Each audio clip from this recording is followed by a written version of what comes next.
Good morning, and welcome to this Conservation Applied Research and Development, or CARD webinar, on the market potential for carbon and energy savings with load shifting. Thanks so much for joining us today.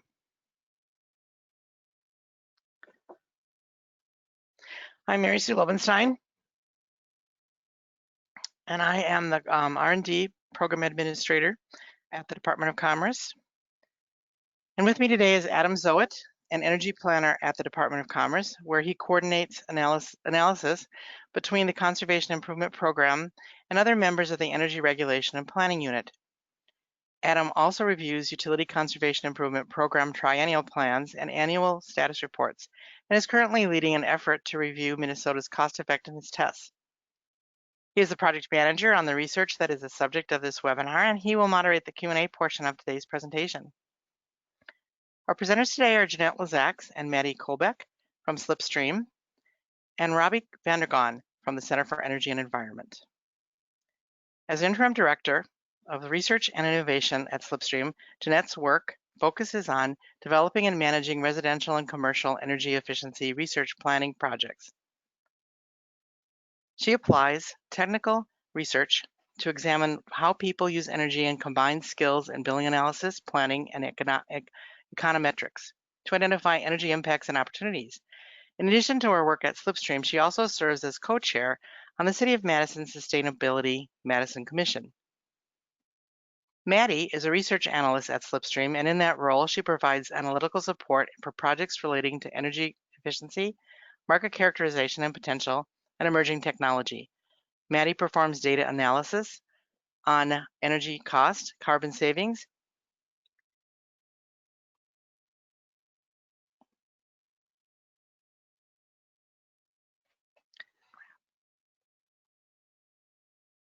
She also assists with secondary research and conducts surveys to better understand the current state of market and stakeholders' viewpoints.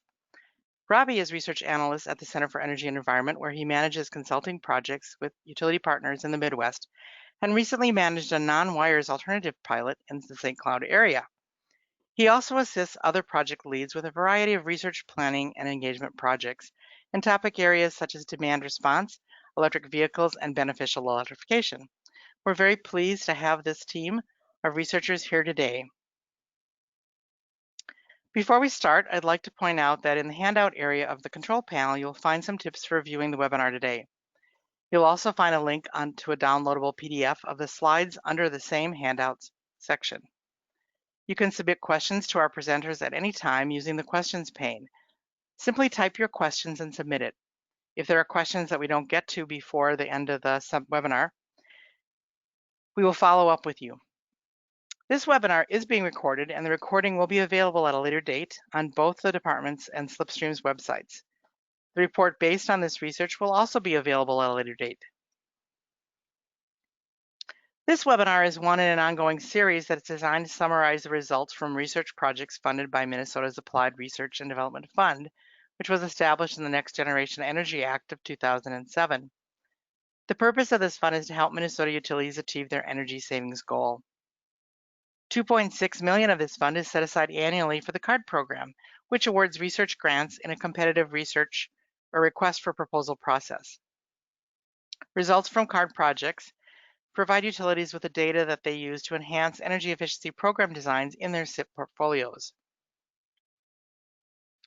As you can see by this pie chart, CARD projects to date have been in all building sectors, as well as some that cross multiple sectors. The subject of today's webinar is one of those that crosses multiple sectors and discusses the impact of load shifting measures on energy savings, costs, and emissions. Now I'm going to turn it over to Jeanette for today's presentation.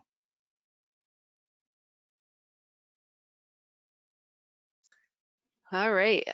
Thank you, Mary Sue, for that great introduction. And I wanted to thank Minnesota CARD for supporting this exciting research. Also, this work couldn't have been completed without the hard work of a number of my own colleagues at Slipstream, as well as colleagues at the Center for Energy and the Environment and Raycon Energy. So today we'll be walking through the results of our study, which, as Mary Sue, will be published in a report later this year. We separate our results into two sections, And the reason for that it will be a little more clear as we explain our methods. And we'll wrap up with some recommendations and hopefully leave enough time for plenty of questions that you can submit in that little chat bar. So let's get started with some background on our study goals and approach. So our goal in this research was to quantify the energy and energy costs and emissions impacts of measures that shift load with or without saving energy. So for a little bit of context around this research, we've seen increasing interest in load shifting across the country, and we wanted to look specifically at Minnesota to quantify the potential impact. And there are a few points to note. First off, as lighting and other basic efficiency measures reach saturation, utility energy programs need to fill the gap with more advanced and potentially more costly measures. Load shifting measures may offer a new opportunity for these programs. So additionally, as renewable energy increases, or renewable generation increases, the ability to shift the time of energy use is becoming increasingly important. So Minnesota's statewide electricity production is projected to be 50% renewable by 2035. And these load shifting measures can shift use to times when those resources are on the grid. This energy, of course, is low carbon, so ensuring that these technologies can be taken advantage of is important in our quest to reduce carbon emissions. So lastly, there's an overlap between energy efficiency and load shifting in many cases, meaning that some energy efficiency measures also load shift and vice versa. However, currently, regulators in Minnesota lack the geographic specific information needed to assess the system value of load shifting to kind of weigh those trade-offs. And that's where this research comes in. So we approached this study in four main steps. First, we selected a number of measures that represent a variety of load shifting effects. Using energy cost and emissions data collected and applying load shifting methods, we developed an hourly annual model, also kind of known as 8760 model, of energy costs and emissions for both present day and the future. I'm going to dive into each of these components in a little more detail now. So in terms of measure selection, we chose 14 measures that represent a variety of impacts on energy reduction and load shifting, and across a mix of customer segment types. We also categorized each of these measures based on the type of load shift, either an event-based demand reduction, a regularly occurring shift, or a pure energy efficiency measure with no shift. So an event-based demand reduction measure is one that sheds energy on select days at select hours. So for example, with this first one, smart thermostats and demand response control, a utility can call an event that reduces the cooling in a person's home for a set period of time. These events aren't typically called daily, but rather a number of times throughout the year. And more detail on that in a second. So this regularly occurring shift is one that can shift energy use in a consistent pattern each day. So for the phase change materials for space conditioning, for example, that first one, the system is set up such that the phase change material is used on a regular basis for a predetermined set of time. And I wanted to mention that these first two categories are similar to the shift and shed taxonomy introduced by Berkeley Lab a few years ago. But the key distinction here in our study is the frequency with which the demand change occurs. So either consistently across the year in these regularly occurring shifts, or for a handful of events throughout the year. And finally, the two energy efficiency measures here have no load shifting potential and save energy daily. Pretty straightforward. They were included to represent measures currently in the Minnesota efficiency program and efficiency programs across the country, really. So in the next few slides, we show you the definitions of each measure. Not going to bore you. I won't read them one by one, but they're here for your reference if you download the slides. But I do want to point out a few things. So for these event-based measures, like I mentioned, there's a called event for each measure. I want to point out that some of them actually have an efficiency component as part of them. So for example, the baseline for the air source heat pump. So the measure is the air source heat pump with a demand response control, but the baseline for that is an electric resistance heater. So while the event itself saves energy, so does the efficiency gains from going from a lower efficiency heater to a higher efficiency heater in the air source heat pump. And the implications of that will become clear in a little bit.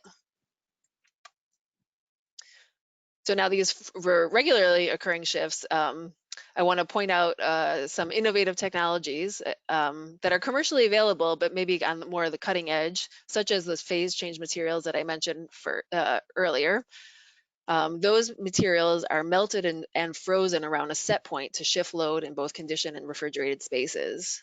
They're also in this category of measures, there are some that are very controls based, like the electric vehicle charging that includes a managed control charging program, as well as refrigeration load control, which shifts the compressor runtimes without impacting food quality.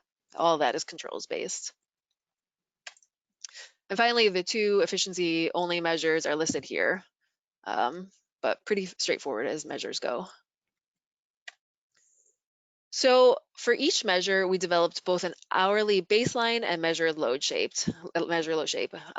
So to collect the necessary data points for the development of those load shapes, we relied on a mixture of empirical data from technology field tests conducted by Slipstream and the Center for Energy and the Environment. Where empirical data was unavailable, and that was the case in quite a few measures, we use secondary data combined with Minnesota-specific assumptions and energy modeling to estimate hourly load shapes. So I want to mention this one part of our study, and I want to focus it on for a minute or two. So to create the comparable results across different types of measures, we scaled each measure to achieve peak savings of 500 kW kilowatts at some point in the year. This controls for the variability in the per unit demand impact across measures, so we can compare results across measures without having to worry about one measure having an outsized impacts on our model results simply due to the nature of the measure. So as an example, this graphic on the slides represents two measures, not real, they're just illustrative. One with a per unit demand savings of 50 kW and one with a per unit demand of 25 kW demand savings. So they both add up to 500 kW, but the total number of participants is 10 on the left and 20 on the right. But they both reach 500 kW demand savings for at least 1 hour throughout the year, and that's what we end up comparing in our results. This allows us to have a more apples to apples comparison across measures. So in our model and analysis, we had two levels of what we are calling optimizations that drove how the load shifting occurred: a price optimization and an emissions optimization. So we first optimize around price, and this is similar to how utilities currently promote demand response programs. So as high prices typically right now occur in the middle of the day, this corresponds to a shift of energy use away from the middle of the day. Regularly occurring shifts did this on a daily basis, while event-based shifts did this in the top 20 days in the year in our model. And the top 20 days in the year were identified looking through the prices from our data sets. So the emissions optimization, similarly, they looked at how the results may change when shifting load around the level of emissions.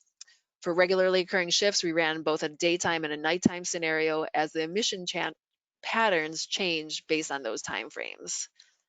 The event-based shifts were modeled again to shed energy during the top emissions hours in the top 20 days of the year. And of course, the energy efficiency, they shed energy all day.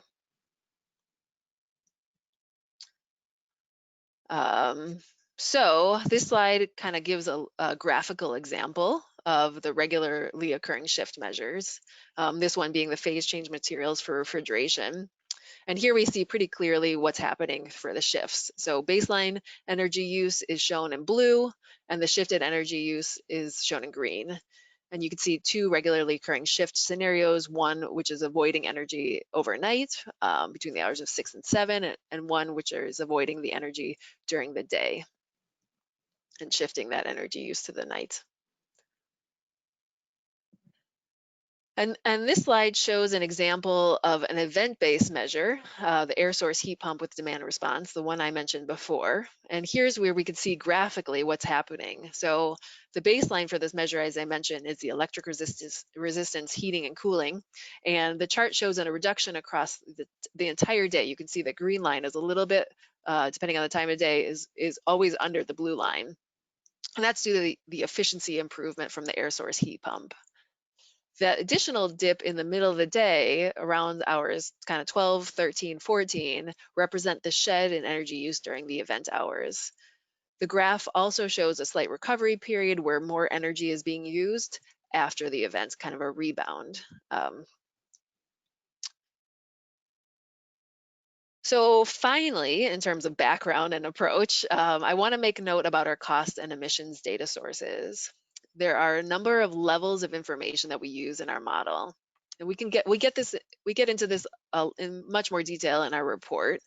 And you'll see where this comes into play in our results. But for our cost data, on the left side, we use current Midwest Independent Service Operator, MISO, market data for current day prices and fuel mix data. We tried, but were not successful in securing future data on the MISO market. We use statewide data for current and forecasted emissions, which includes EPA hourly emissions and known future retirements at the time of our research. And finally, we applied Excel Minnesota specific utility data for current and future costs and emissions, which was based on their integrated resources planning data. And I want to take a moment to extend a big thank you to Excel for working with us to provide these data because it really helps strengthen our results. So there's a lot more detail. I know I just went through a lot of detail, but there's a lot more detail in our report about other load shifting measures, about load shapes and assumptions. But in the interest of time, I'm going to pass the baton over to Maddie, who is going to go over some of our results. Thanks, Jeanette. Before we dive into the results, I want to provide a few additional backgrounds about the price optimization scenario. So the general goal for price optimization was to shift load away from time periods with high cost towards time periods of low prices or low cost, which generally corresponded with shifting energy use away from the middle of the day and towards the middle of the night. We modeled all 14 of the measures in our study in this way, and we also modeled them against 3 different time periods in order to understand the differences we might expect to see in the future when the grid is a little cleaner and the generation mix may result in different price profiles. So this next slide shows an overview of what we found in our price optimization scenario.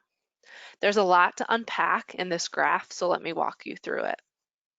We see the percent cost savings on the y-axis and the annual electricity savings on the x-axis. The colors represent the different type of measures. So we see demand response only in the light purple, energy efficiency only in light green, energy efficiency plus demand response in orange, and regularly occurring shift measures in dark green. For the purposes of illustration, we show different colors for the pure demand response measures and the energy efficiency plus demand response measures, as they have significantly different patterns from each other. I'll dive into the important results that this graph illustrates now. I want to start by directing our attention to the top right-hand corner of this graph. Here we see a cluster of measures that are either energy efficiency measures, like lighting efficiency or plug loads, or energy efficiency measures plus demand response, like air source heat pumps and heat pump water heaters. What this shows is that efficiency measures still largely dominate the percent cost savings, hitting the largest percent cost savings of all measures. And the other thing we see is that the electricity savings, seen on the x-axis, are really driving these high percent cost savings for these efficiency measures. Now let's shift our attention to the other cluster of measures. Here, this cluster in the lower left-hand corner includes pure demand response measures, as well as regularly occurring shift measures. The main takeaway here is that these measures lead to a vast range of percent cost savings and that they are not always directly related to energy savings. So here we're starting to see where the value of load shifting is coming in. For example, if we look at electric vehicle charging, we see that the measure saves no energy across the year, but that it has a higher percent cost savings than phase change materials for refrigeration, which we see saves around 800 megawatt hours per year. This is largely related to electric vehicles charging ability to shift load from high periods of time to low periods of time. Now let's break down this cluster a little farther. I wanted to zoom in on 3 measures that have an energy penalty, meaning that they use more energy throughout the year than they save. Although these 3 measures are highly clustered, they do have significantly different results. Industrial strategic energy management is able to have a small percent cost savings, while refrigeration load control is largely cost neutral, and thermal storage has a small but negative percent cost savings. This is again related to how well they're able to shift energy away from those high cost periods. From here, I'll dive into a couple of results about the specific measure categories. So this slide shows the same results, but in a little bit of a different format. So here we're still looking at the percent cost savings, but we're looking at the percent cost savings for only the 6 regularly occurring measures, and the annual energy savings are now displayed on the top of the bars. This graph shows that some of these measures save energy, some of these measures are energy neutral, and some of these measures have an energy penalty. One key takeaway is that electric vehicles have the highest percent cost savings. And like I mentioned earlier, this is particularly striking as electric vehicles are energy neutral, meaning they don't save any energy throughout the year. The primary reason for this, though, is that electric vehicle charging is able to shift all of its energy use from the top periods of the day, so from the middle of the day to the middle of the night when costs are lower. The rest of the measures have performance constraints that restrict their shifting to some ability. For example, if we look at phase change materials, which has the highest energy savings of any of these measures, we see that its percent cost savings is lower. The performance constraint there is that although the measure is able to freeze phase change materials during off-peak periods and then use those during on-peak periods to cool goods instead of using the refrigeration system, the freezing of the materials isn't enough for the entire peak period of the day, meaning that sometimes the refrigeration system still has to be on and there's some energy use during those peak periods. The next thing I wanted to point out was just again that some of these measures that have an energy penalty are able to save energy. So I pointed this out earlier, but again, we can see here that industrial strategic energy management has an energy penalty, but is saving energy, while refrigeration load control is mostly cost neutral and thermal storage is not able to overcome its energy penalty to create cost savings. This next graph shows a similar result, but for 4 of the 6 event-based measures in our study. So for the measures that have both an efficiency component and a demand response component, like Jeanette discussed earlier, we show both the efficiency component only in dark blue, as well as the efficiency plus demand response component in the green. The other 2 measures are purely demand response measures, and we show those in purple. The electricity savings are still on top of each of the bars. So what we really see here is that the measures that have both an efficiency and demand response component, the efficiency component eclipses any impact we see from demand response. And the main reason for this is that we see that each of these measures during their events have a pre-cooling or preheating period as well as a recovery period, and that eats into some of the electricity savings and cost savings that we would see from those events. When we look at the purely demand response measures, however, we see that they are able to generate significant cost savings. And the reason that they are is that they don't have to have a pre-use or a recovery period and are instead able to just shed energy use during the event and create more substantial savings. So that summarizes our energy cost results for the present day. In addition to energy costs, we also looked at the impact of these measures on capacity cost savings. So this graph is showing that capacity cost savings are generally defined as the delayed or deferment of the need to build a new power plant or new transmission and distribution.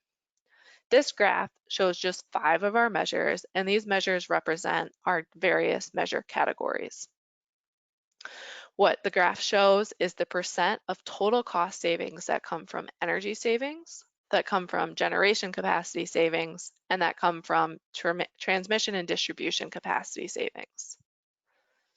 It illustrates that purely demand response measures, such as network lighting, and load shifting measures, such as electric vehicle charging, have a significant amount of their cost savings coming from capacity savings.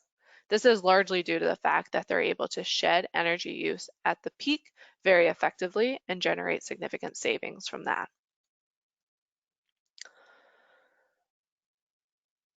I'm not going to go into a lot of detail about the other results from our price optimization, mostly in the interest of time, but I will say a few more things here.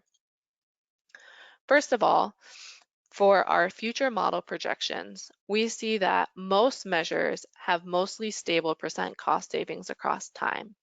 This is especially true for those measures with large energy savings across the year. The exception is regularly occurring shifts, which experience a decline in cost savings across time.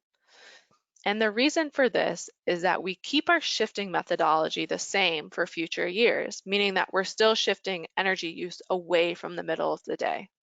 But in future years, we start to see more renewables enter the grid, and prices in the middle of the day start to be lower than prices in the middle of the night.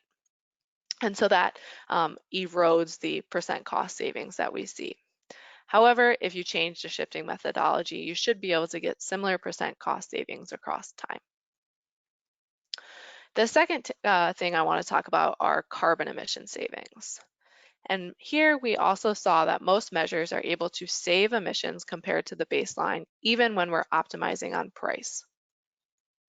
The main reason for this is that we see that carbon emissions are also lowest in the middle of the night, similar to how prices are.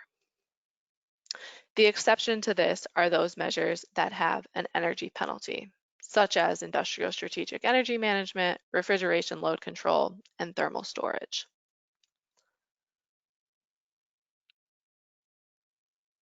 And now, before we move on to the carbon emission sensitivity results, I wanted to highlight a few takeaways from our cost optimization analysis. So first of all, like we've talked about, energy efficiency dominates both cost and emission savings opportunities. The energy efficiency measures have the highest percent savings, and those measures with a load shifting and energy efficiency impact show that the energy efficiency savings dominate the results. However, we do see that load shifting measures can have a positive impact. They save both cost and emissions. And those measures with an energy penalty are also able to save cost through strategic shifting. Third, the timing of the shifts may need to change in the future to respond to changes in price profiles. We especially see this in 2034 as more renewables hit the grid and lower prices start to occur in the middle of the day. And lastly, capacity cost savings have a significant impact on total cost savings for demand response and shifting measures. Or in the reverse, we can think about it that demand response and shifting measures shave energy at peak times well and can generate significant cost savings for utilities.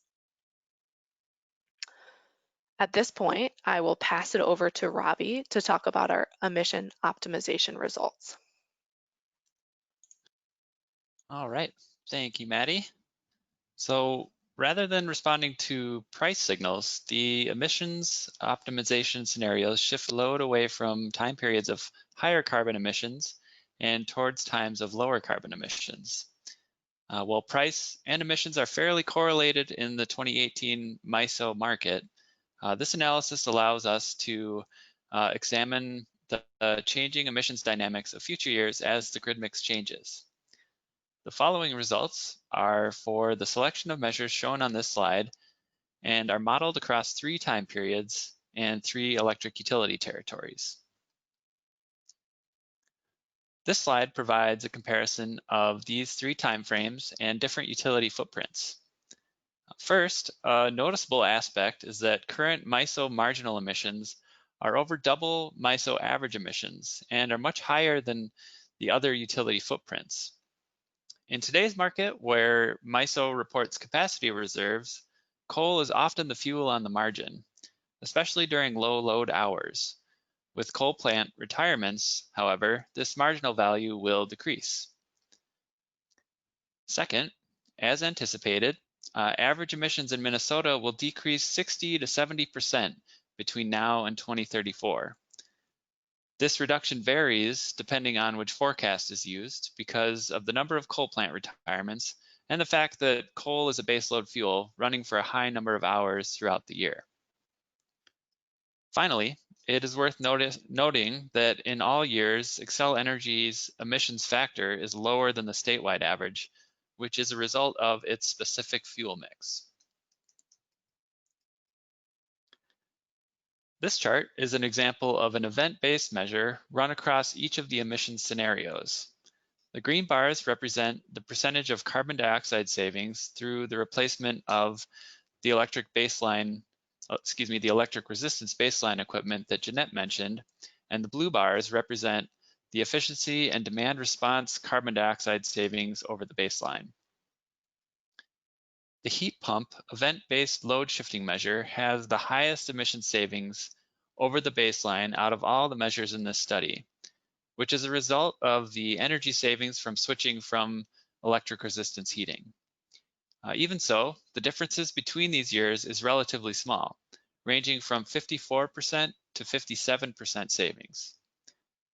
Similar to the results from the energy price optimization scenario that Maddie covered, the incremental average emission savings from deploying demand response is negligible. This is because these demand response events happen only 20 times per year, and the length of time available to shift these thermal loads in a typical Minnesota home is only 2 to 3 hours, which does not provide significant emission savings, or changes rather.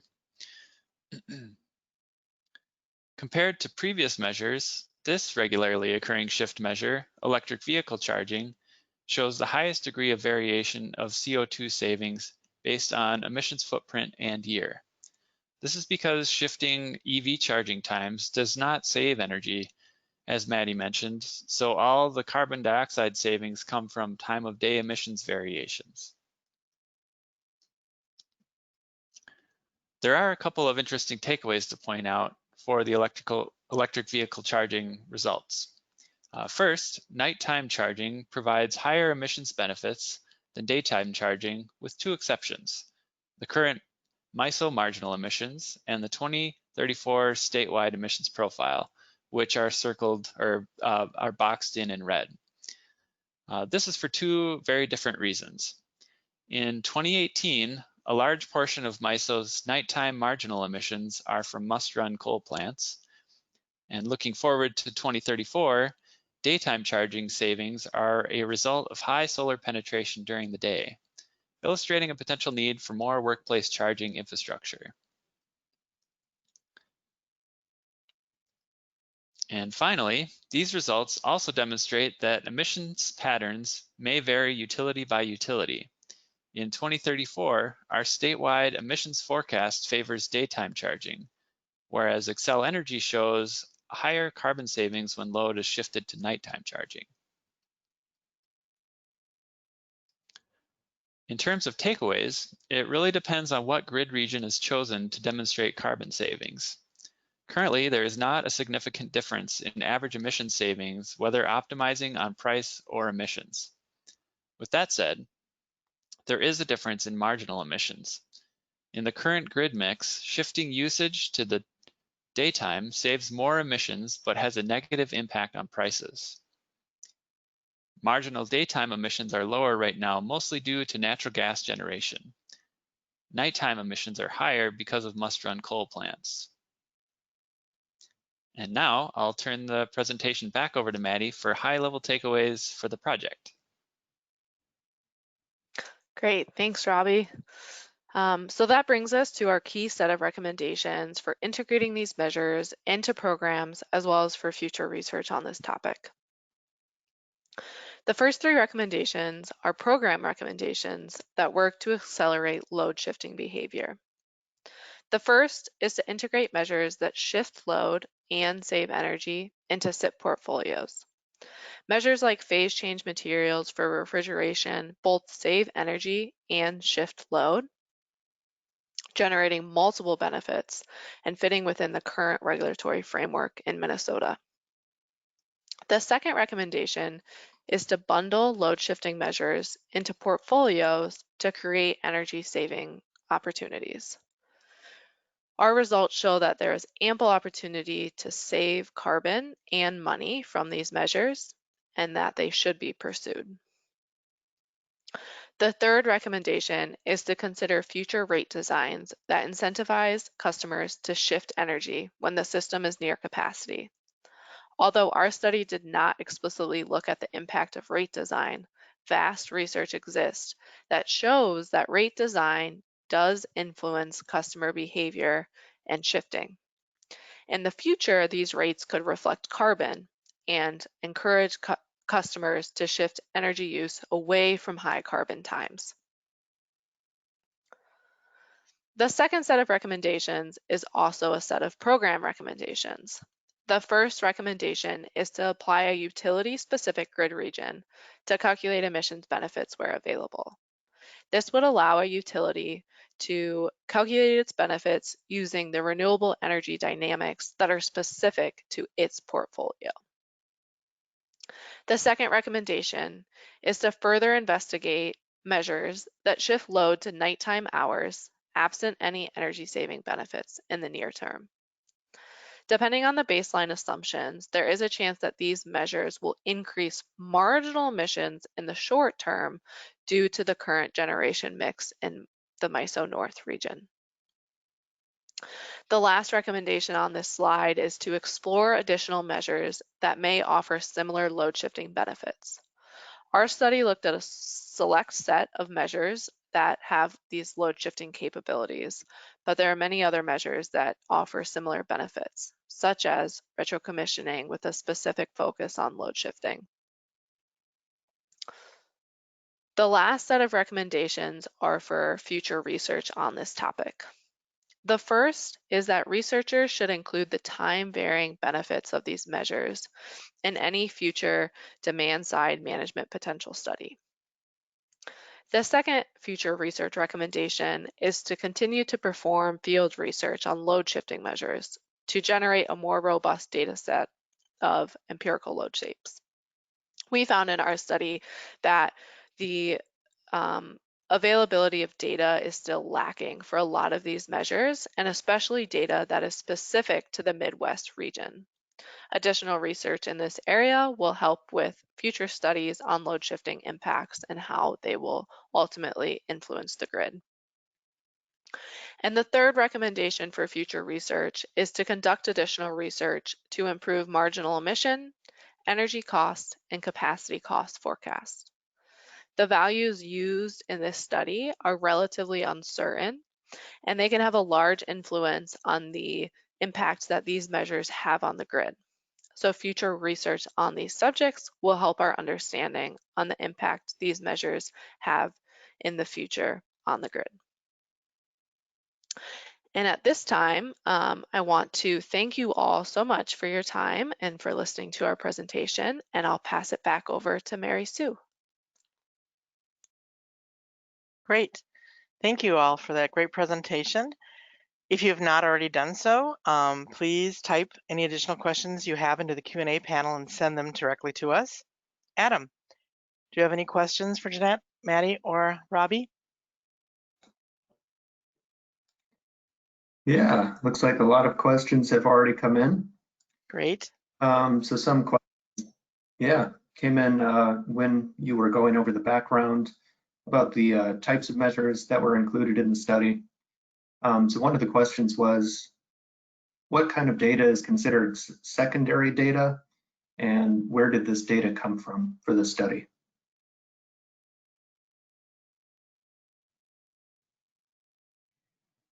Sorry, trying to get my mute button. That's a great question. I should mention, we have a lot of detail about all of the assumptions used in the study in our report, our forthcoming report. An example, there's a couple examples I'll point out just to give an idea. So we at Slipstream have done plug load research. We did actually a previous card grant where we have Minnesota specific data on plug load load shapes, and we were able to pull that data right in to our energy model, or sorry, 8760 model. Another example of secondary data could be the refrigeration load control, which is an interesting one. And Maddie, you can weigh in on other interesting ones. But that's where we work directly with a manufacturer or kind of a technology provider for refrigeration load control. And they helped us get data that was not from Minnesota, where we changed some assumptions to create a model that would be specific to Minnesota.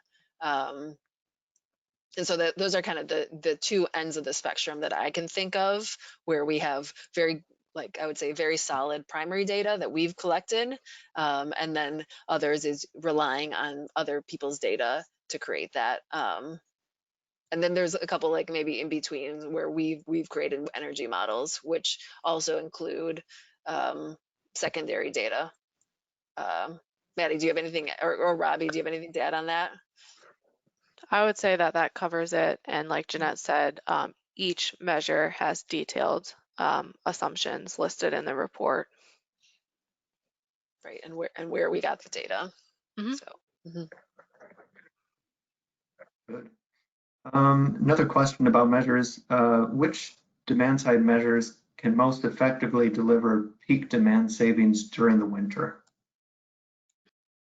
That's a good one. Maddie, do you want to take this on? Or Sure, yeah, I can start and you can jump in. One measure that I would point out is air source heat pumps that can really reduce peak demand in the winter. It has a large heating component, and so that was one of the measures that was very heavily favored in the winter. And I would say that's probably the top one. Jeanette or Robbie, I don't know if you have other ones to add. I might just layer on to your comment that air source heat pumps can provide peak demand savings in the winter, and then especially more so if they're combined with a weatherization component to the home. That will further reduce the winter peak demand. And then I would maybe say that electric vehicles can offer that resource anytime during the year as well. Right, and we have several measures that work across the year. Other ones include the lighting measures and some of the critical peak pricing even we saw occurring sometimes in the winter. Yeah. Excellent. One question about lighting. So how do you load shift lighting? Are you considering demand response to be load shifting?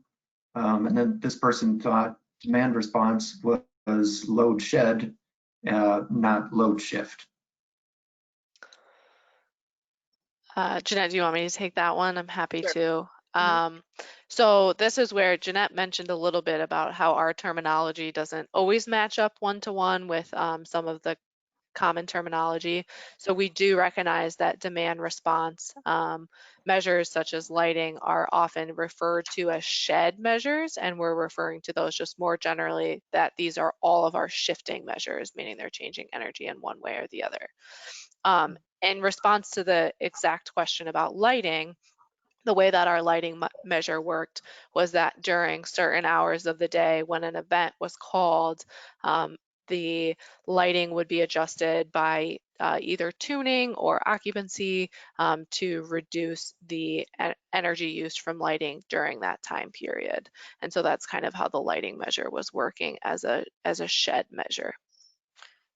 And then I would add that we had a lot of discussion about whether we should match the shed and shift taxonomy, but we realized for our study we really wanted to focus on some of the nuances of the regularly occurring shifts and the kind of called events. And then I also want to add just that the lighting control is another example of where we had empirical data from Slipstream's research. So. A couple questions about air source heat pumps. Did your definitions of air source heat pump measures include the air source heat pump plus envelope efficiency improvements? Robbie, do you want to take that? Or I'm happy to. So sure, I'm happy to give it a go, and you can jump in if needed. But yeah, so we looked at both air source heat pumps compared to the baseline of electric resistance, as well as air source heat pumps combined with a weatherization component or deep energy retrofit compared to the electric baseline equipment. So we actually looked at both in that regard. And I don't know, Jeanette or Maddie, if you want to add on anything there. No, I think that's a great question. I think we actually in the beginning thought whether we would want that as one measure, but we felt like it was an interesting enough measure to tease it out to see where the efficiency component is a little bit stronger, where you have that deep energy retrofit. So we decided to actually make it two separate measures. So yeah, that's what I'll add. Okay. Let's see. And so do the savings from air source heat pumps in this study include electrification from natural gas? No, it didn't. Yeah, we didn't do any fuel switching in the study. We stayed away from that. We looked at electric measures that really affected the electric grid, and we did not. That's one of the reasons also why we want to highlight that the baseline for that air source heat pump is the electric resistance heater. We didn't look at any fuel switching at all. Although I think, it's an interesting question when you're talking about maybe adding more electrification and changing heating sources from natural gas to electricity. It's one that it was out of the scope of this study, but I think it's an interesting question when you think about adding more of that load. I don't know if Robbie or Maddie want to add anything. I No, agree. I think that covers it. Yeah. Completely agree. Sounds good. So question about emissions. Did you or can you use hourly marginal emissions rates rather than day versus night? This person said that the EPA advert tool would enable estimation on a regional based on historical dispatch, but not future. And he thought that Excel might have finer hourly data available. Yeah, so we did use hourly data for all of our emissions modeling as well as our price modeling. So the statewide emissions analysis actually used a very similar method to AVERT, but it was looking at the statewide level instead of having to go to the entire region. And it did look into the future by taking into account future retirement dates for most utilities in the state. So just to clarify, all of our modeling was done at the hourly level.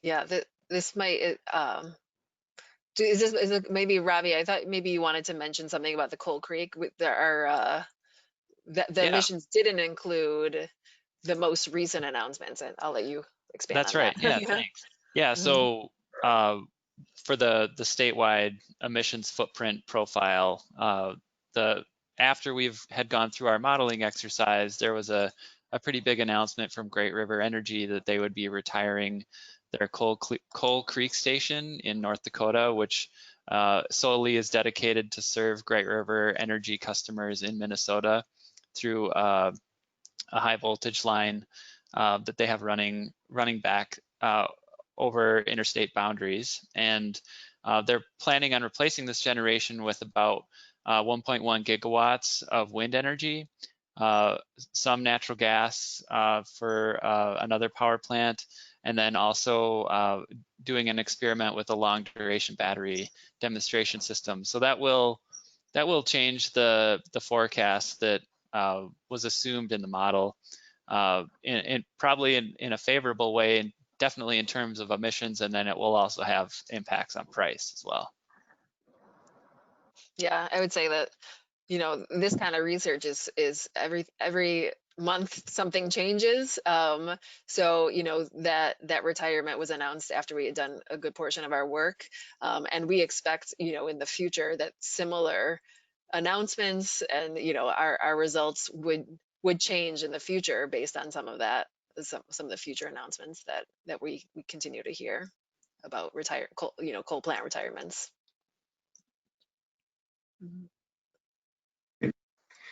Yeah, speaking of data forecasts and changing data, one question was, are you using commission-approved IRPs for Excel, or are you using the proposed IRP that's still under consideration for Excel? And this person also had a follow-up question that the EV scenario indicated there would be more solar charging in non-Excel utilities, but this person thought that Excel is the only utility proposing a substantive amount of solar, and why would there be that disconnect? I'll take the first part of the question. So in terms of integrated resource plans or IRPs, our model uses the approved IRPs, so not the proposed that have not yet been approved. And then I might see if Jeanette or Maddie might have something to add there on the second part. So I would maybe benefit from hearing it again, and in terms of the solar part. I'm not sure. I guess. Yeah, he was wondering, the EV scenario indicated there would be more solar charging in non-Excel utilities, but this person thought that Excel is the only utility proposing a significant amount of solar, and why would there be like a disconnect there? I think I'm following. So in 2034, we see that. Would it be helpful to go back to that?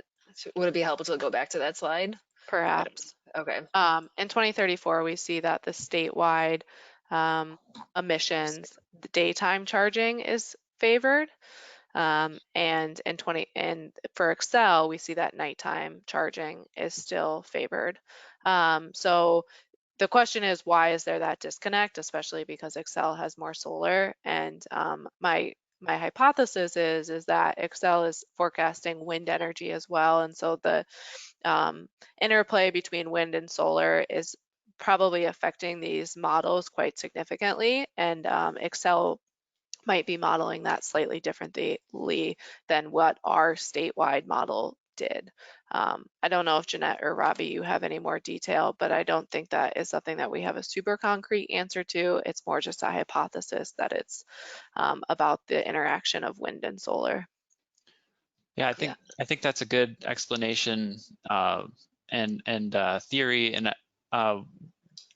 my colleague Josh Quinnell is not on this call today, and he's done quite extensive work on the statewide emissions model. So if there are detailed questions like this one that anyone would like follow up with, we'd be happy to pass those along too, and we can dig into some of those. Yeah, and I think the only thing that I would add, just to add on to what Maddie mentioned, is that I don't think we have the kind of detail that would know exactly what is going into Excel's forecast in terms of what, I think there's a lot of unknowns here. But if there are additional questions, Robbie, that's a great segue, is that, you know, if there's additional questions that we haven't answered, even as we answer them here, feel free to follow up. I'll just pull up our contact slide again. So. Sounds good. Yeah, we actually have about 7 questions come in that we haven't gotten to, but I see that we're 5 minutes away from our time on the webinar. So yeah, maybe following up on some of these offline would be good. Just one more question, I think. So what would you say is the single most important takeaway from the results of this study? From my perspective, I think that this study, it aligns with other research that's happening across the country, and it's showing that load shifting does have a benefit across a number of measures, and even those load shifting measures that are pure load shifting. There's pure load shifting measures, but then there's also load shifting measures that have an efficiency component. I think our study shows that there's a value to all of those, and probably, as Maddie went through our recommendations, would benefit kind of exploring more in terms of how regulatory structures could address some of kind of promoting the benefits or weighing those benefits and costs. I don't know if anyone else has thoughts in terms of Maddie or Ravi in terms of your biggest takeaway. I was going to say similar things to you. So I would largely agree that the biggest takeaway is that these measures do have a positive impact on both costs and emissions, and that those shifting methodologies just need to be continued to be explored in the future to be getting the most benefits you can out of these measures. Yeah, I would say. Oh, go ahead, Ravi. I don't think this concludes any sort of finality or has any sort of this work is not over. As you've both have pointed out, this needs more research in terms of load shapes that are appropriate to the region, and then also it depends on which data is being used to inform these results. So I think it's a call for future work, and since this is such an important issue of capturing renewable energy through these measures, it does beg the question, or it does illustrate that we need more focus on this. That's a great response as well. Yeah. Thank you all. I'll kick it back to Mary Sue. Great. Thanks, Adam. Thanks all. Again, if you have follow-up questions, as Jeanette says, please feel free to contact one of us. And this recording of this webinar and slide set will be available on the department's website as well as on Slipstream's website in a few weeks. And the final report will be available in a couple of months. When available, you can link to either of these from the quick links on our Applied Research and Development webpage, which is indicated on this slide. And the R&D page has additional resources and information related to CARD program and to CARD research projects, which you can check out by going to the address at the bottom of this slide. Thanks for participating again today, and we appreciate your interest in CARD projects. Before we leave, I want to take this opportunity to mention some upcoming December webinars. On December 4th, the Center for Energy and Environment will talk about the results from their investigation of evolving residential cooling systems and loads in Minnesota. On the 10th of December, the Center for Energy and Environment will be back to present data they've gathered about the medium and large commercial and industrial refrigeration market in Minnesota. And then our last webinar of the year will be on December 16th, in which 2050 partners will discuss results from an 18-month process to develop a roadmap for a Minnesota Codes and Standards program.